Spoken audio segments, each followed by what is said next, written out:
Alkışlar şarapa tapayın. Sayın mı? Kuyruğu kısa bre. Hayvan kanununda ne yaptınız mı? Ha? Bu yok bir sayın. Әлеуметтік желіде мектеп оқушысының мұғаліміне дауыс көтеріп, балағаттаған сәті түсірілген видео таралып жатыр. Оқиға қашан, қайда болды? Анығын айтайық.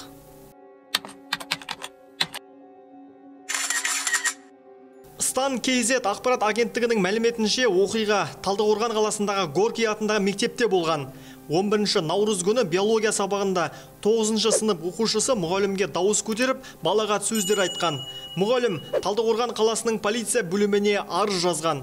Қазіргі таңда оқушыға қатысты әкімшілік құқық бұзушылық туралы кодекстің 434 бабының 1 бөлігі, яғни ұсақ бұзақылық дерегі бойынша әкімшілік хаттама толтырылды. Шешімді Алматы облысының кәмелетке толмағандардың істері жөніндегі мамандандырылған ауданаралық соты қабылдайды, деді Білім және ғылым министрлігіндегілер. Айта кетсек, кәмелетке толмаған балалардың іс-әрекеті үшін ата-анасының жауапкершілігі қарастырылған. Осы жағдайға байланысты оқушының ата-анасын жауапкершілікке тарту үшін әкімшілік іс қозғалды. Сонымен қатар белгіленген тәртіппен оқушыны есепке қою және оған психологиялық көмек көрсету туралы мәселе де қаралады, деп толықтырды министрлік.